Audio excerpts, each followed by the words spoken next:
Now, it's being reported that the federal government has concluded modalities for involving expatriates in its renewed drive to expand its revenue base again against the mounting debt, the declining revenue from oil, and the quest to shore up its finances in order to meet developmental needs. Now, this is believed that it would be in tandem with the expected contributions from expats as obtainable in nearly 20 countries of the world.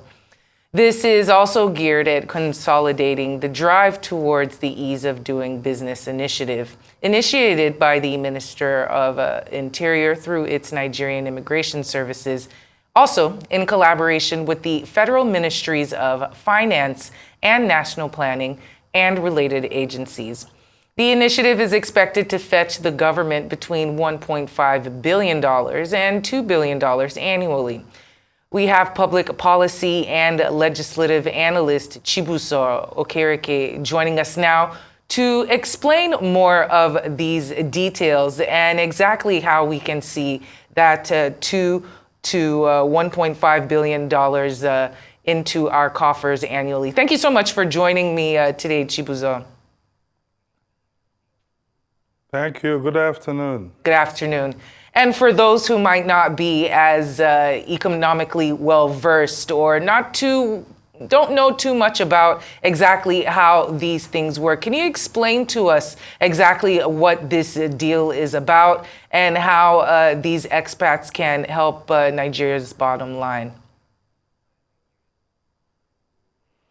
Well, from previous administration to date, most government at the national level, even state and local government, have focused more on revenue management. And over the years, the country have accused most of our public officers of revenue mismanagement and mismanagement of public funds and resources. So when you have a government that is now thinking about wealth creation or how we can expand our revenue base, especially with a lot of expatriates that are working in almost all the sectors of Nigerian economy, then you will realize that this, I think, is an important step.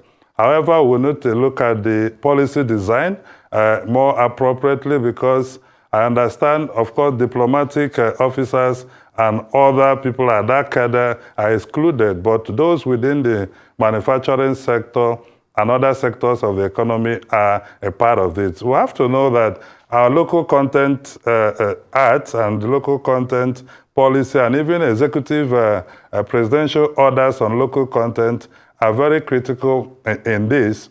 So in almost all the sectors of Nigerian economy, you have huge number of expatriates who are playing in it. And of course, before now, funds that are generated by the expatriates, we don't enjoy the liquidity of those funds in our economy for a reasonable period of time.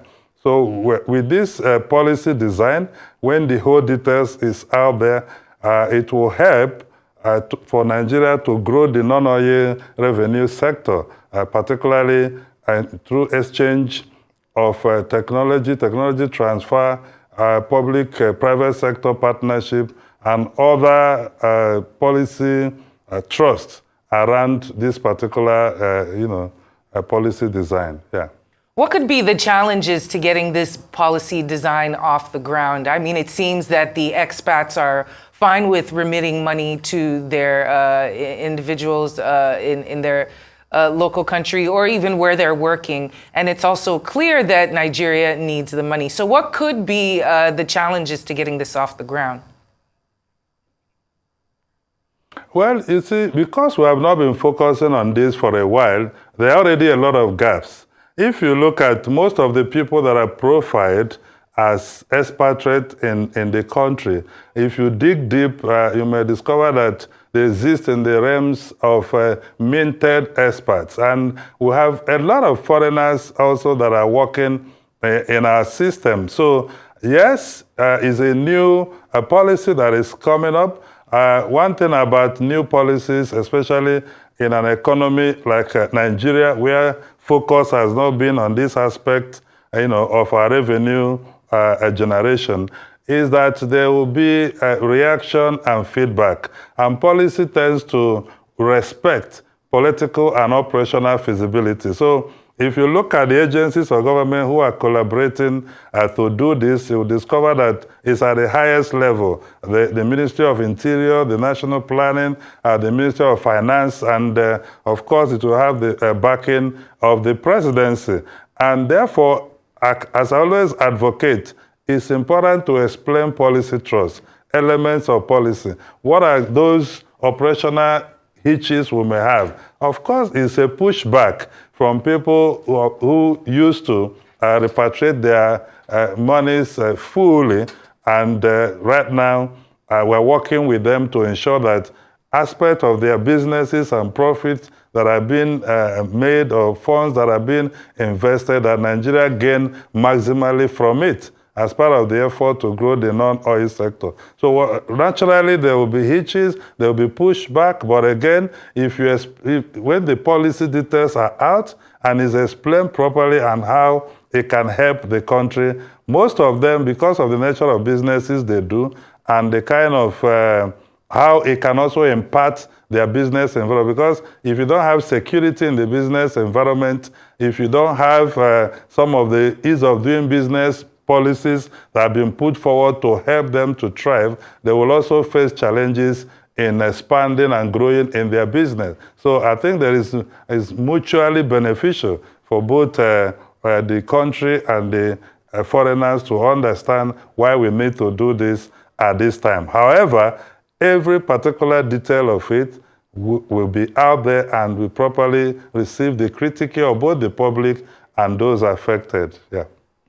And what would be the advantages for the foreigners who would be participating in this? I know obviously it would be an advantage for us as Nigerians, but any foreign governments or even the expats themselves, what are the implications for them? Well, for me, I think it will have a lot of positive implications. And like every other policy, there will be also aspect of it that might seem hurting at the beginning. But I think it's still at the design stage because the full details are not out there. So and when policy is being incubated at the design stage, a lot of reflections and thought are going into it. But definitely, when the revenue base of the country is high, it gives the government the resources and the capacity to tackle the business environment, improve it, and make it more conducive for both foreigners and nationals to do business, improve security situation in the country. If you're a foreign business owner in Nigeria, you suddenly discover you are spending less on security, or maybe power has improved. You're spending less on diesel and other, aspects in office. So definitely, if well implemented and reflected on, it will impact the foreigners positively.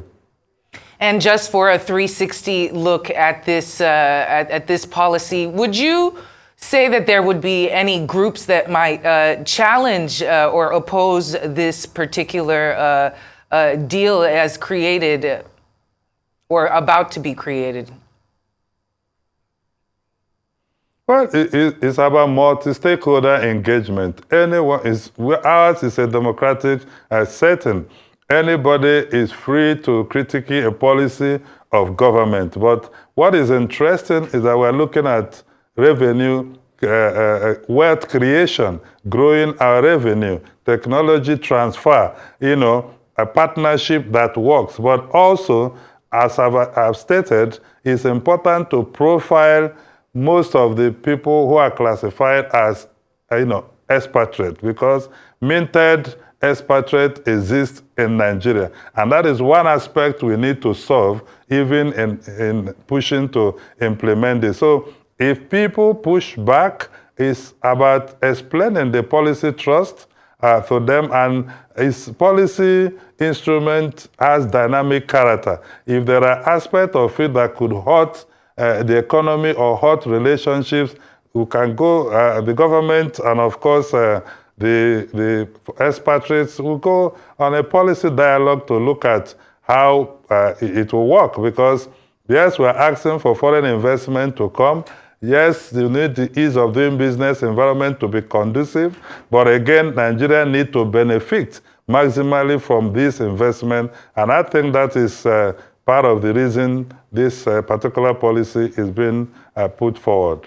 And I think that's a good point. It's important to get people to understand exactly what is in the policy so that you have a good buy-in from the public, and it lands on more conducive ears, so to speak. We have much more to discuss with you, but we are out of time, unfortunately, Chibuzor. But thank you so much for bringing this policy to our attention and for joining us here on Newsday. Chibuzor Okereke.